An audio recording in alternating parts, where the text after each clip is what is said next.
요한복음 17장은 예수님이 십자가에 달리시기 전에 드린 대제사장으로서의 그런 중보기도다. 그렇게 일반적으로 이해하고 있는 그런 말씀들입니다. 요한복음 17장을 한번 펴시기 바랍니다. 1절 말씀 우리 같이 읽겠습니다. 예수께서 시작. 예수께서 이 말씀을 하시고 눈을 들어 하늘을 우러러 가라사대 아버지여 때가 이르렀사오니 아들을 영화롭게 하사 아들로 아버지를 영화롭게 하게 하옵소서. 아멘. 예수님이 이 땅에 오신 목적은 아버지에게 영광을 돌리기 위해서 오신 것입니다.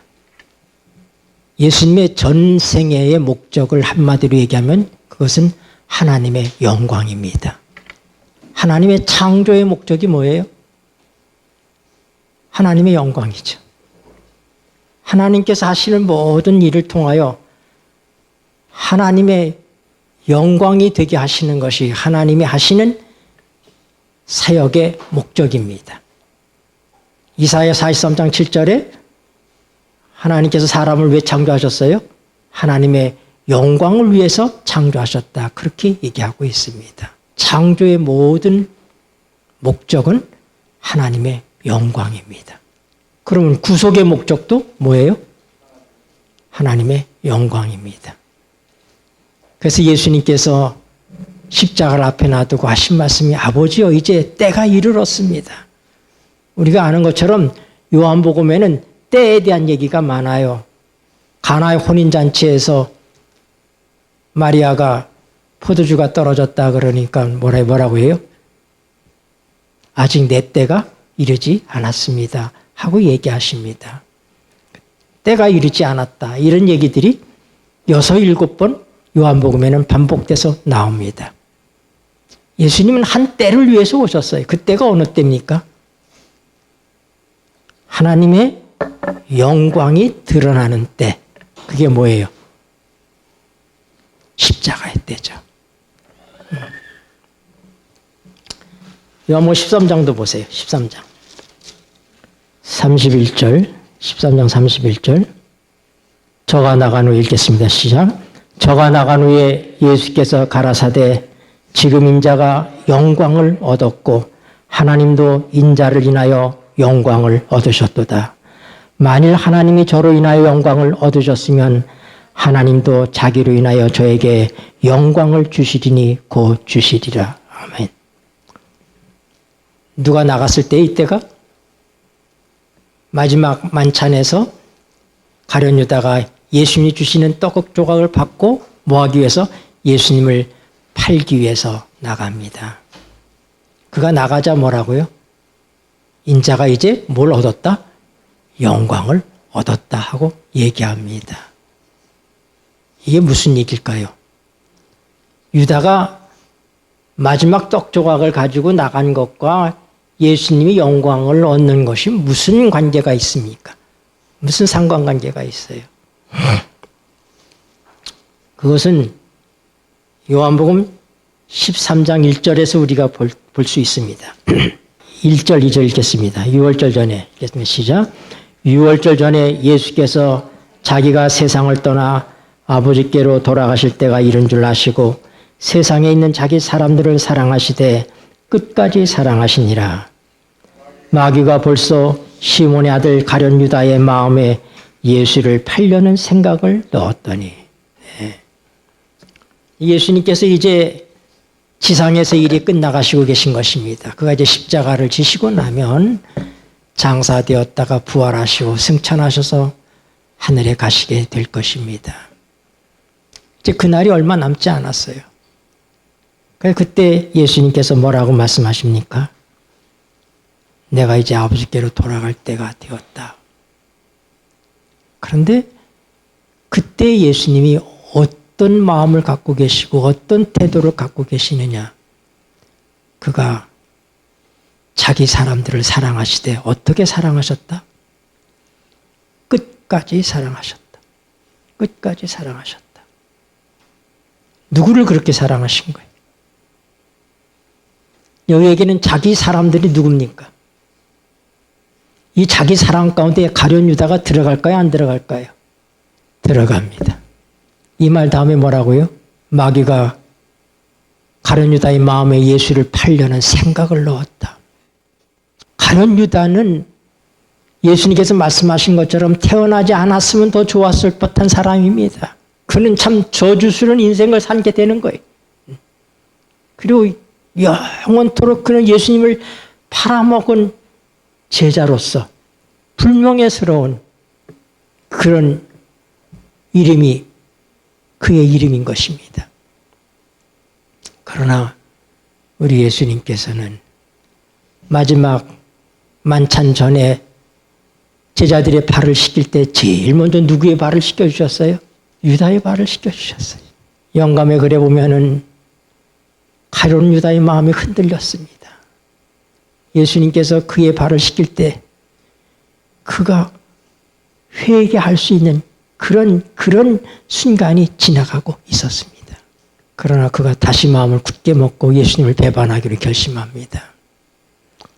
주님은 모든 것을 아시는 분이시잖아요.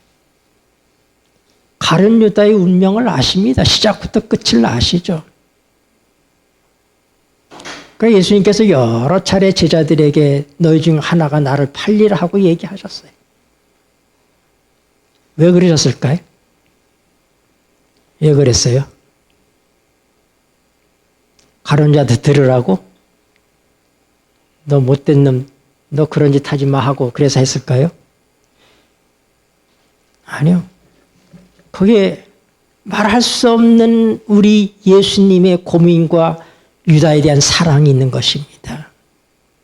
유다야, 제발 그렇게 되지 않길 바란다. 그렇게 되도록 되어 있고 모든 것을 아시는 예수님께서 그의 운명이 어떻게 될 것을 아시지만 그러나 끝까지 사랑하시는 그가 마지막 길로 나가는 그 순간까지도 우리 주님께서는 그를 버리지 아니하시고 그를 내치지 아니하시고 사랑하시는 바로 그 사랑, 그것이 하나님의 사랑입니다. 그것이 우리에 대한 하나님의 사랑인 것입니다. 예수님은 하나님을 보여주러 이 땅에 오셨습니다. 그는 하나님으로서 하나님이 어떤 분이신지 우리에게 하나님을 보여주시러 이 땅에 오신 것입니다. 그래서 그는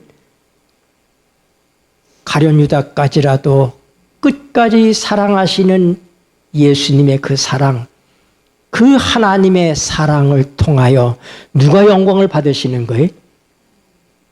아버지께서 영광을 받으시는 것입니다.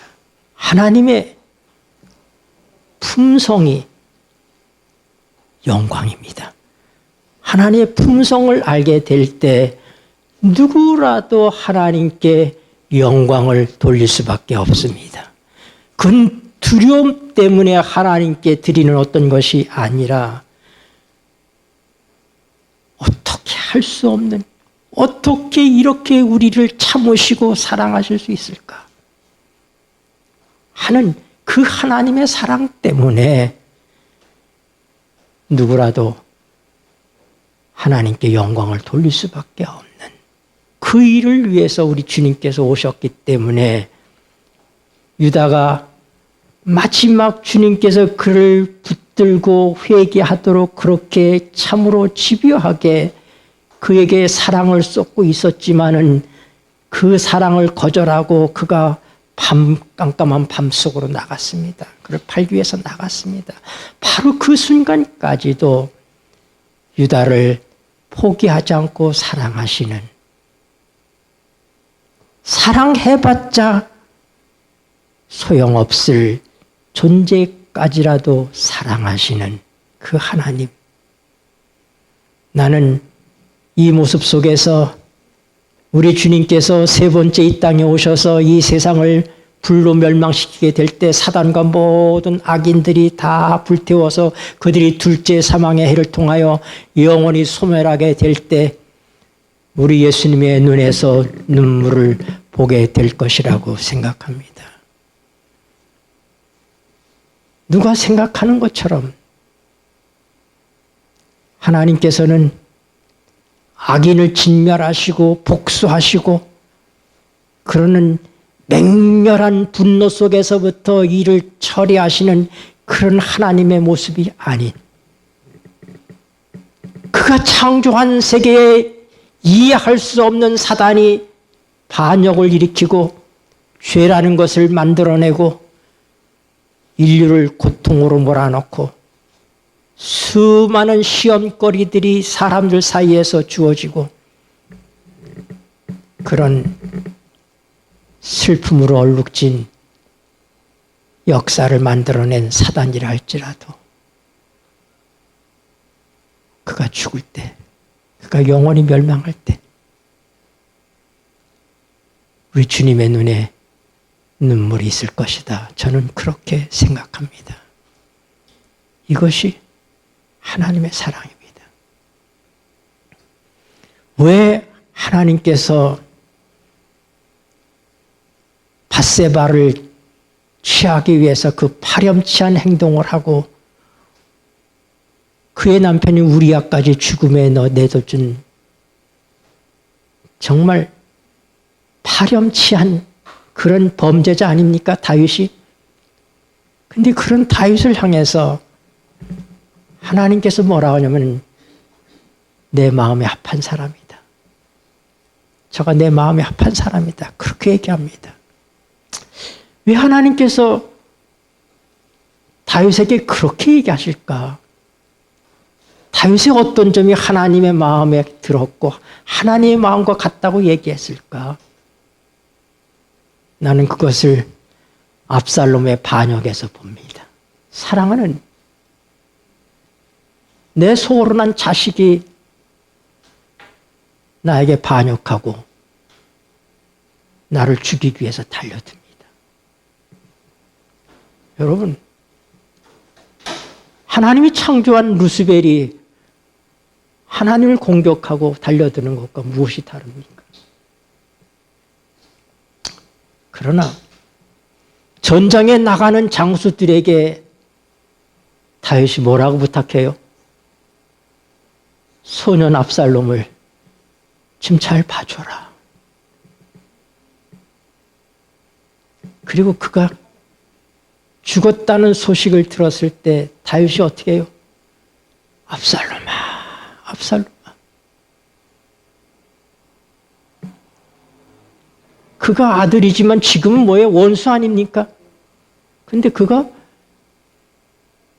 그 아들이 죽었을 때 내가 죽고 네가 살았어야 되는데 압살롬아, 압살롬아.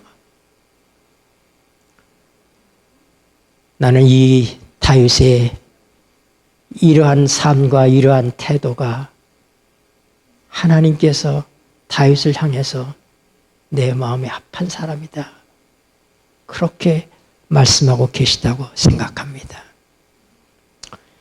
이번 기회에 우리의 모든 공부를 마무리하면서 제목이 하나님의 영광으로 빛남이라는 제목입니다.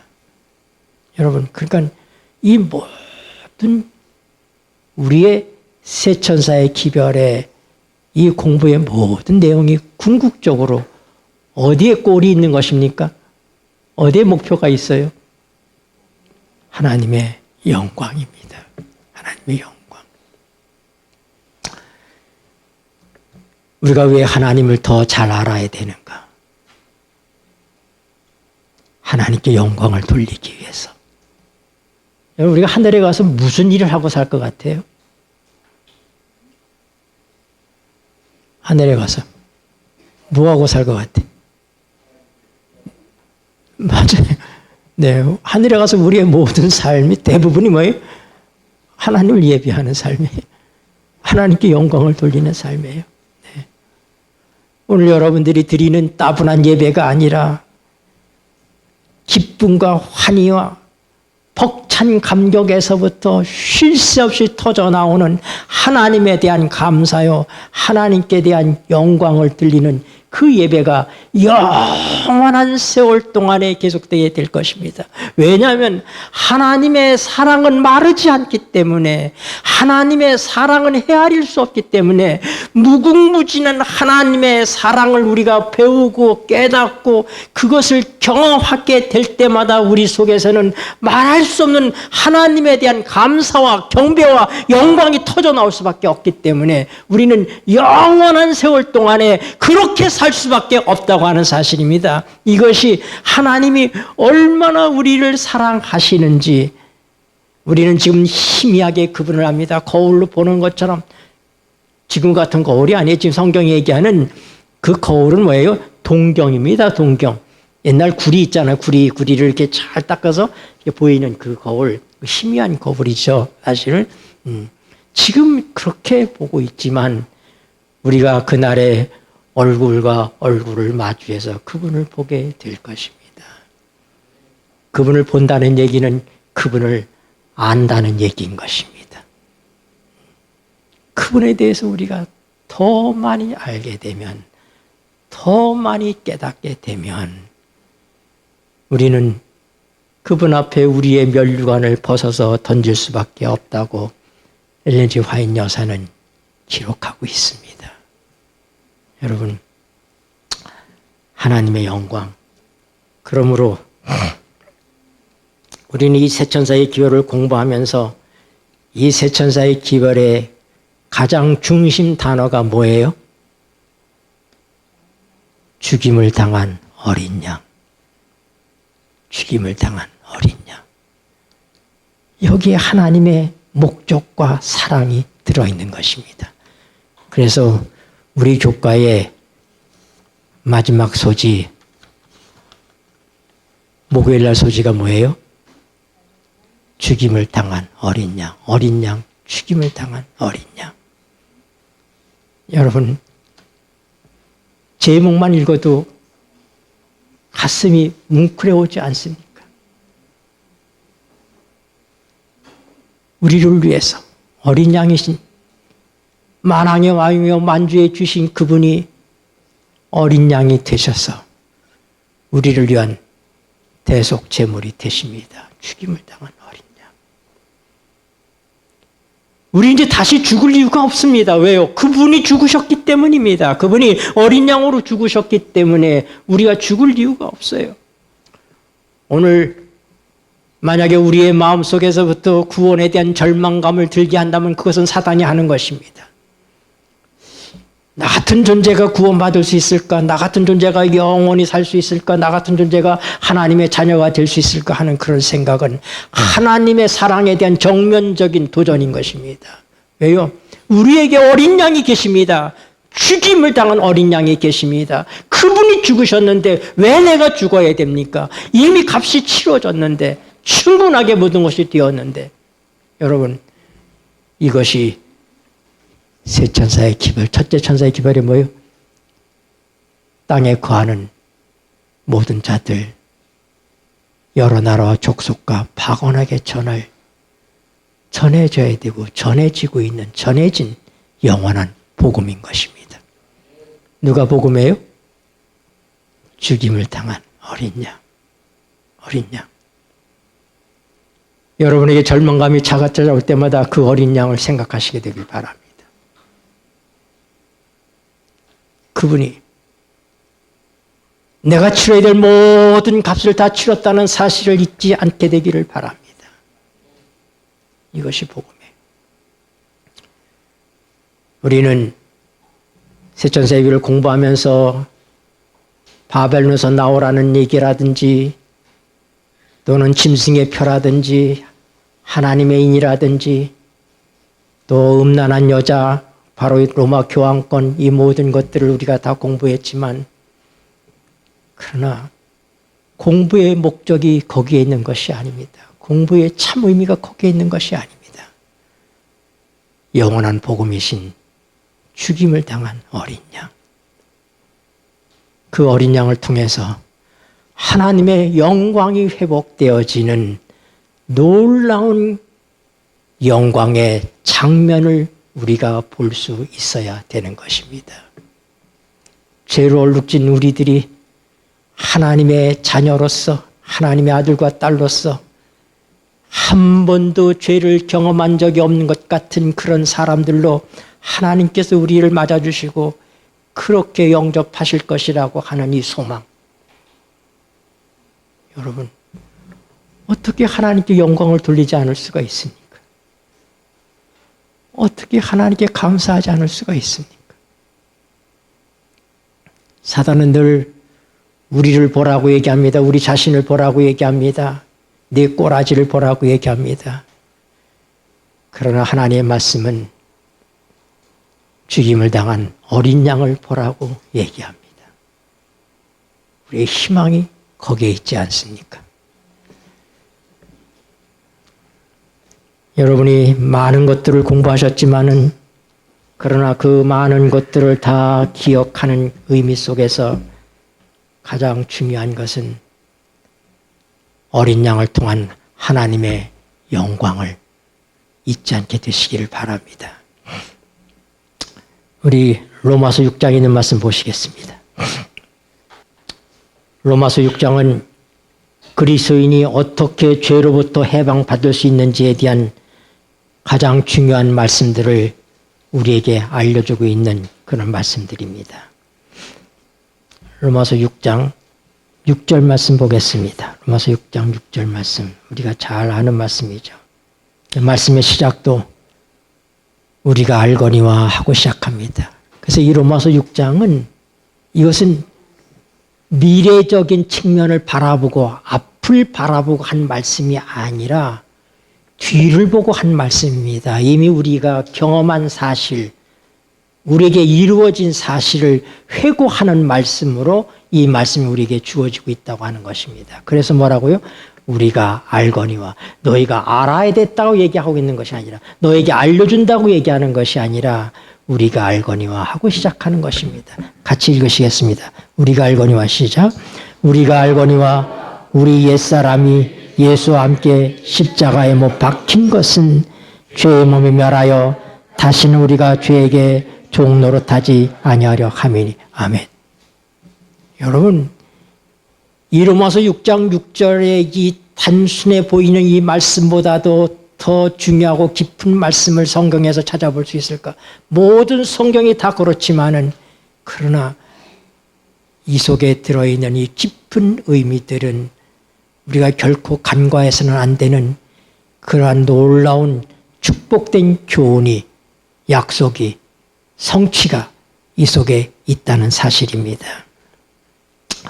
여기에 세 가지가 언급되고 있습니다. 우리가 알거니와 우리 옛사람이 나오죠. 우리 옛사람이 예수와 함께 십자가에 못 박힌 것은 죄의 몸이 멸하여, 죄의 몸이 있습니다. 자, 우리에게 뭐가 있어요? 옛사람도 있고 죄의 몸도 있습니다. 죄의 몸이 멸하여, 그 다음에 뭐예요? 죄에게 종노릇하지 아니하려 함이니. 아, 그래, 여기 세 가지가 언급되고 있어요. 뭐예요? 죄가 나옵니다. 죄. 네, 죄. 그 다음에 뭐가 있어요? 옛사람이 나옵니다. 그리고 그 옛사람에서 죄를 수행하는 뭐가요? 몸이 나와요. 죄의 몸. 그러니까 사람이 죄를 짓는 일에 있어서 이 세 가지가 동원되고 있다는 사실을 알아야지 돼. 그래서 뭐가 있다고요? 우리에게 뭐가 있어요? 죄가 있습니다. 죄. 죄라고 하는 것은 힘이 있어요. 죄를 짓게 하는 힘이 있습니다. 그래서 우리가 알거니와 우리 옛사람이 예수와 함께 십자가에 못 박힌 것은 죄의 몸이 멸하여 죄에게 종노릇하지 아니하라. 그러니까 죄는 우리를 종처럼 부린다 이 말입니다. 우리를 종으로 만드는 그런 능력이 누구한테 있다? 죄에게 있다고 하는 거예요. 그래서 우리에게 뭐가 있다? 죄라고 하는 존재가 있다고 하는 걸 알아야지 돼. 인간이 죄를 짓는데 뭐가 있다고요? 제일 먼저 뭐가 있어요? 죄가 있기 때문에. 죄. 근데 이 죄는 스스로 우리의 몸을 다스리지 못합니다. 죄가 직접적으로 몸으로 죄를 짓게 하지 못합니다. 이 죄는 어떻게, 누구를 통해서요? 옛사람을 통해서 역사합니다. 자, 제일 죄를 짓는 일에 첫 번째 뭐가 있다고? 죄가 있어요. 그리고 이 죄가 누구를 충동합니까? 옛사람을 충동합니다. 옛사람을 충동하면 이 옛사람은 너무나 죄와 잘 맞기 때문에 늘 익숙하게 죄와 같이 호흡을 맞춰왔기 때문에 그는 당연히 어떻게 해요? 몸을 죄를 짓도록, 죄가 명령한 것들을 수행하도록 그렇게 명령을 합니다.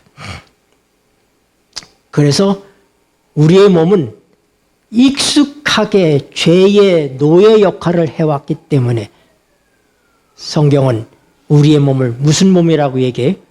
죄의 몸이라고 얘기합니다. 죄의 몸. 인간의 몸이 무슨 몸이라고요? 죄의 몸이라고. 왜? 너무나 익숙하게 늘 죄를 짓는 일에 동원됐기 때문에. 그래서 죄를 짓는 데는 첫 번째 뭐가 있다? 죄라고 하는 존재가 있다. 죄라고 하는 존재가 있어. 근데 이 죄라고 하는 존재는 뭐가 있다? 파워가 있다. 힘이 있다. 그래서 어떻게 해? 우리를 노예로 만들려고 한다. 죄를 짓도록 강요한다. 그런데 우리 옛사람은 뭐예요? 이 죄의 압력을 받는 즉시 기쁘게 그걸 받아가지고 어떻게 해? 죄를 짓는 일에 우리의 몸을 다스린다 이 말입니다. 그래서 그럼 옛사람은 뭐냐? 옛사람. 우리가 옛사람을 알려면 새사람을 알면 되는 거예요. 네. 새사람 뭐예요? 우리가 거듭남으로써 받은 하나님의 새로운 생명이 새사람입니다. 그러므로 새사람 속에 들어있지 않은 모든 것은 옛사람이라고 보면 되는 거예요. 우리가 거듭남으로 뭐가 됐다고, 이걸 무슨 사람이 되었다고요? 새 사람이 되었다고요. 고린도후서 5장 17절 누군지 그리스도 예수 안에 있으면 뭐라고요? 새로운 피조물이라.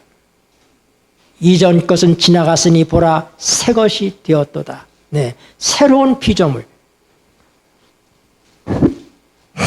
옛사람은 무슨 사람이에요? 육의 사람입니다. 우리가 아는 거죠. 육의 사람. 새 사람은 무슨 사람이에요? 영의 사람이. 물과 성령으로 거듭난 사람이 새 사람인 것입니다. 그러니까 옛사람은 뭐 이런 것이다 저런 것이다 따질 것 없이 새 사람이 아닌 모든 것들을 우리의 옛 인격, 옛 성품 이 모든 것들이 다 뭐예요? 옛사람인 것입니다. 그 옛사람은 익숙하게 죄의 말을 잘 듣습니다. 사람들이 생각을 합니다. 우리가 죄를 짓지 않기 위해서 그럼 어떻게 하면 되는가? 죄를 없애버리면 되지 않을까 하고 생각합니다. 그런데 성경에 죄를 없애는 얘기가 없습니다. 죄는 십자가에 못 박히지도 않습니다. 우리가 알거니와 우리 옛사람이 예수와 함께 십자가에 못 박힌 것은 어떤 사람은 그래요. 결국 죄를 짓는 건 우리의 몸이 죄를 짓는 거니까 이 몸을 잘 다스리면 된다. 그래서 나온 게 뭐예요? 그게 금욕주의예요. 몸을 사도 바울도 몸을 복종시킨다고 그랬으니까 자기 몸을 아주 어떻게 해요? 호되게 다룬다 이 말입니다. 네. 그래가지고 어떻게 죄를 짓지 못하도록. 이게 하나님의 방법일까요? 죄와 대항하는 하나님의 방법은 그렇지 않습니다. 성경은 뭐라고 얘기하냐면은 하나님께서 죄를 없앤 것도 아니고 몸을 다스리는 것도 아니고 그 중간에 있는 옛사람을 십자가에 못 박아버린 거예요.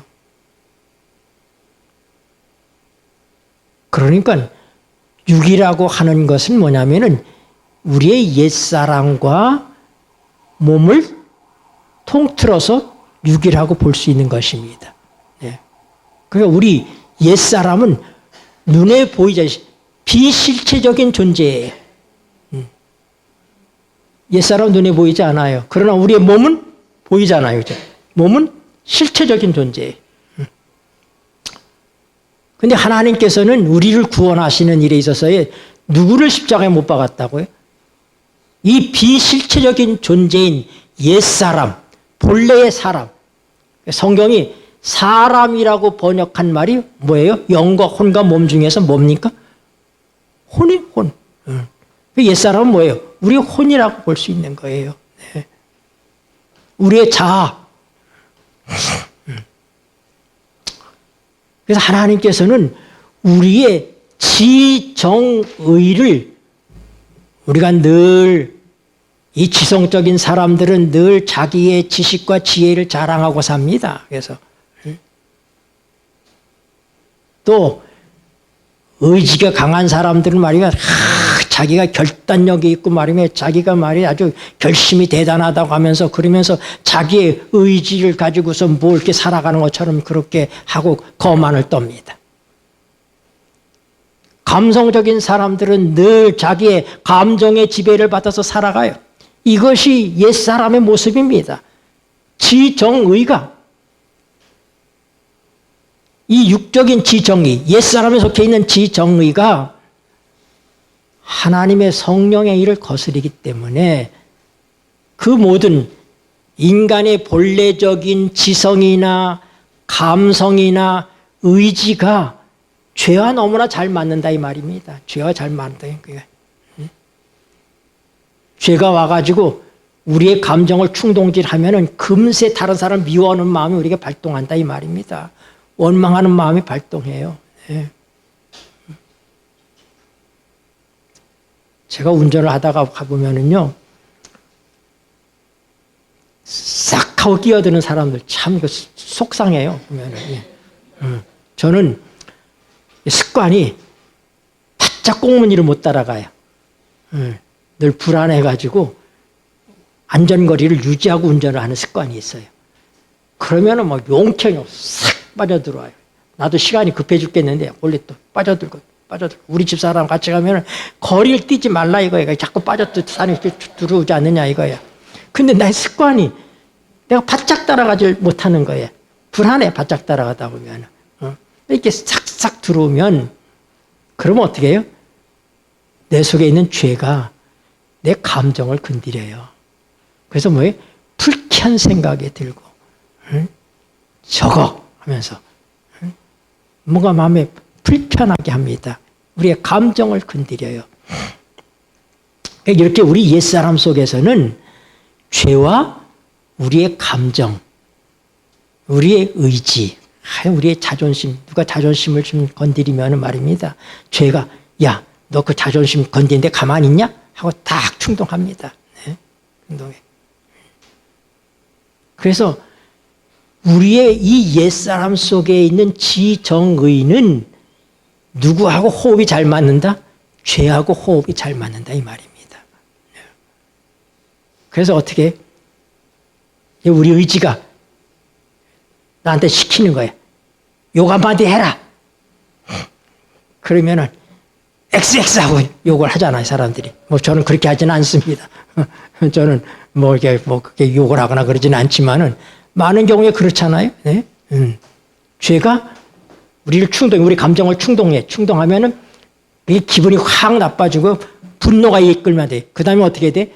이 옛사람을 통해서 의지가 발동해서 어떻게 돼? 야, 말 한마디 해! 하면서 이렇게 문 열고서는 욕을 한마디 내던진다.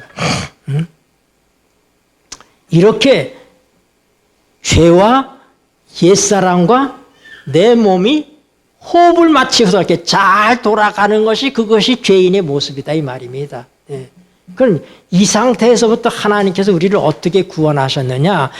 중간에 있는 전달자인 이 옛사람을 죄를 없앤 것도 아니고 몸을 어떻게 한 것도 아니고 하나님께서 어떻게 중간 단계에 있는 이 옛사람을 어떻게 했어요? 십자가에 못 박아 버리고 그 다음에 어떻게 하는 거예요?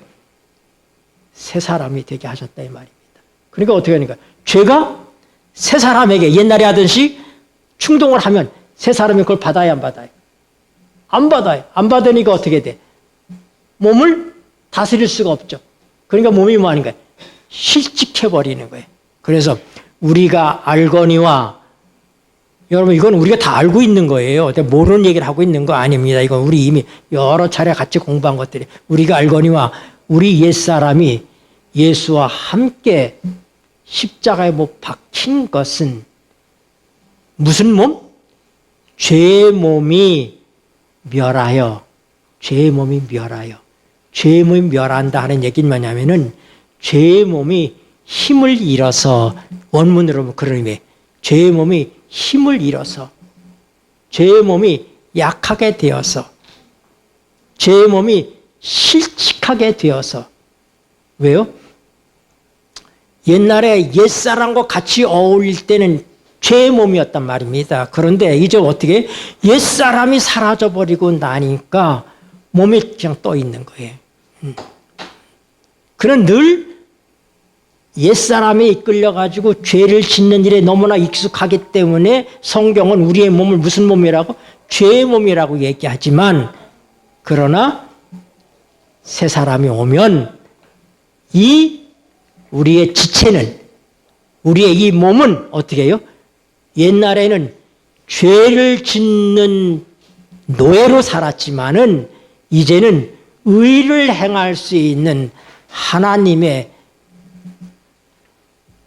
지체로서, 선한 지체로서 열매를 맺을 수 있도록 하신 것이 하나님 우리를 구원하신 방법이라고 하는 것입니다. 원리는 알았죠? 이제 여러분이 원리는 알았어요. 그러면 이것이 어떻게 우리가 실제적으로 이루어지느냐 하는 얘기가 로마서 6장에 계속되고 있는 거예요. 11절 보세요. 11절. 로마서 6장 11절. 이와 같이 읽겠습니다. 시작.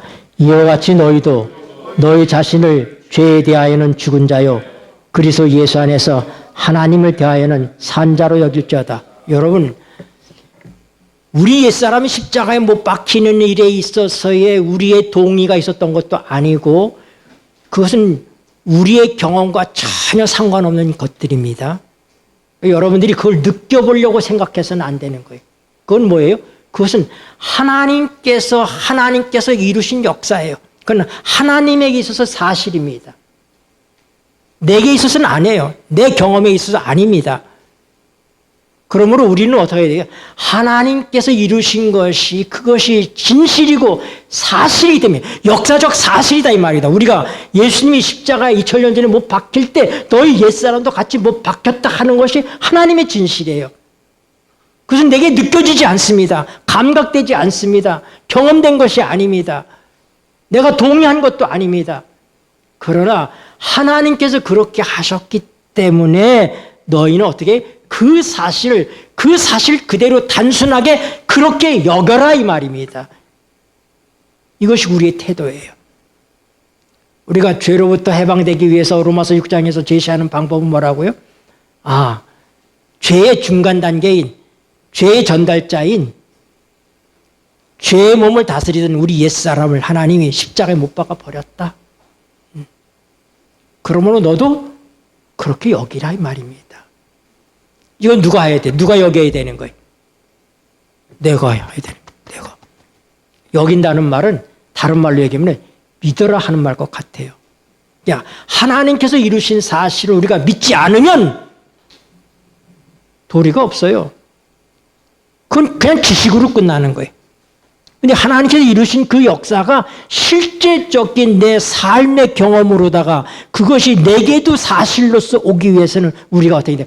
그 사실을, 하나님이 이루신 사실을 믿어야지 된다 이 말입니다. 우리가 어떤 행동을 하고 뭐 이렇게 하는 것이 아니라 하나님이 요구하는 것은, 요구하는 방법은 믿는 것입니다. 믿는 거예요. 네. 그렇게 여기는 것입니다. 그렇게 하지 않고는 방법이 없어요. 하나님이 가르쳐주신 방법 외에 다른 방법 우리가 할 방법이 없잖아요. 그렇죠? 죄로부터 해방하는 얘기가 로마서 6장의 얘기인데, 죄로부터 해방하는 방법을 하나님께서 이렇게 하셨다 이 말입니다. 죄가 우리를 강요하는데, 죄를 짓도록 강요하는데, 누구를 강요한다? 옛사람을 강요한다 이 말입니다. 그리고 이 옛사람은 어떻게? 우리의 몸을 강요해서 죄를 짓게 하는데, 하나님께서 어떻게 했다? 죄를 없앤 것도 아니고 몸을 다스린 것도 아니고 누구예요? 옛사람을 십자가에 못 박아버렸다. 우리의 자아를 십자가에 못 박아버렸다 이 말입니다. 그래서 어떻게 돼? 사람이 바뀌어버린 거예요. 사람이. 새 사람이 와버렸다 이 말입니다. 새 사람이 오니까 어떻게 돼? 죄와 새 사람과 통합니까? 안 통합니까? 안 통하죠. 이 새 사람은 누구의 신호를 받습니까? 죄의 영향을 받는 게 아니라 하나님의 성령의 영향을 받는다 이 말입니다. 그러니까 이렇게 해놨으니 하나님께서 내가 이렇게 해놨으니 너도 그렇게 여겨라 이 말입니다. 여러분들이 아멘하고 그걸 받아들여야지 되는 거예요. 13절을 보세요. 13절. 12절부터 봅시다. 그러므로 읽겠습니다. 시작. 그러므로 너희는 죄로 너희 죽을 몸에 왕 노릇하지 못하게 하여 몸의 사욕을 순종치 말고 또한 너희 지체를 불의의 병기로 죄에게 드리지 말고 오직 너희 자신을 죽은 자 가운데서 다시 산 자같이 하나님께 드리며 너희 지체를 의의 병기로 하나님께 드리라. 네.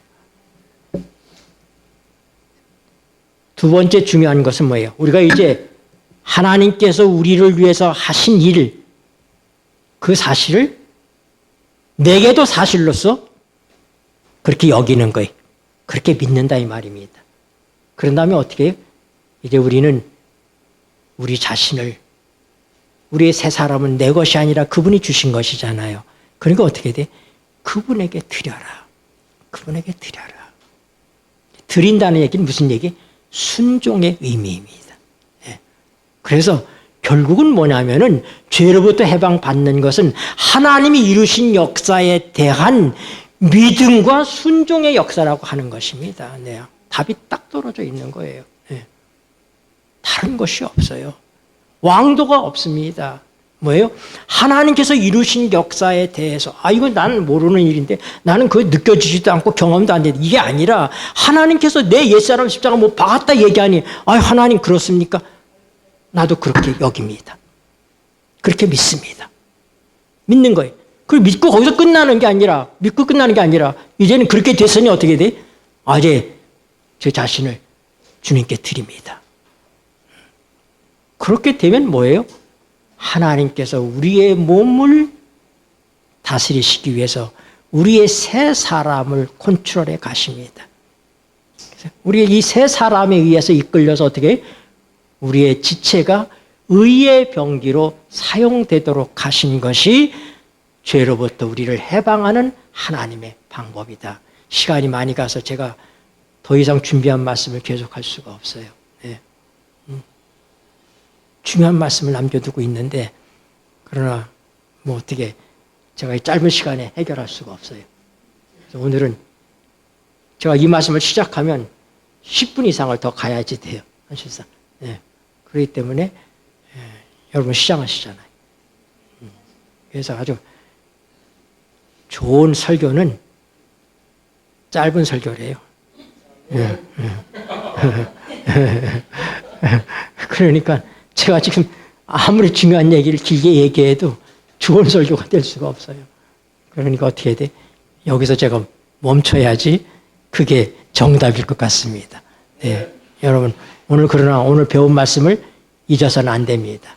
로마서 6장은 죄로부터의 해방을 우리에게 가르쳐주고 있다. 네. 여러분 스스로 죄로부터 해방되는 여러분 스스로 방법을 가져봐야 소용이 없어요. 하나님이 제시한 방법을 알아야지 돼. 그래서 하나님께서 어떻게 우리의 죄와 옛사람과 우리의 몸이 있는데 우리의 옛사람을 십자가에 못 박아 버렸다. 그러므로 어떻게 우리의 몸이 실직하게 되었다. 힘을 잃어버렸다. 죄의 몸이 힘을 잃어버렸다. 왜냐하면 옛사람이 없어져 버렸기 때문에 이제 이 몸은 할 일이 없어져 버렸어요. 죄의 몸이 할려서. 그게 하나님께서 우리에게 새 사람을 주셨다 이 말입니다. 새 사람을 주셨기 때문에 그 사실을 우리가 여기고 그렇게 여기고 하나님께서 십자가에 못 박았다는 사실을 우리가 믿고 그 다음에 어떻게 돼? 이제 우리는 그 믿음을 쫓아서 우리 자신을 하나님께 드리는 것입니다. 내가 전에는 내가 스스로 생각하고 내가 결정하고 내 감정대로 이끌리고 그리고 내가 교만을 떨면서 인생을 살았지만은 이제는 그렇게 살지 않는 것입니다. 이제는 우리가 하나님 앞에 우리 자신을 내어드리는 거예요. 그러면 그분께서 우리를 다스려 주실 것입니다. 죄가 우리를 다스리던 데서부터 하나님의 성령이 우리를 다스리는 그런 삶으로의 죄로부터의 해방을 이 로마서 6장은 우리에게 자세히 가르쳐주고 있다고 하는 것입니다. 기도하시겠습니다. 고마우신 하늘 아버지, 죄에 이끌려서 속절없이 죄를 지을 수밖에 없었던 우리 옛사람을 십자가에 못 박아 버려주셔서 감사합니다. 이제는 어쩔 수 없이 죄를 지을 필요가 없는 사람이란 사실을 깨닫게 하여 주시고 하나님이 이루신 역사를 믿게 하여 주시고 그리고 우리 자신을 하나님께 드려 순종하는 삶을 통하여 하나님께서 마련하신 죄로부터의 진정한 해방을 우리의 삶 속에서 체험하게 하여 주시옵소서. 예수님의 이름으로 기도드립니다. 아멘.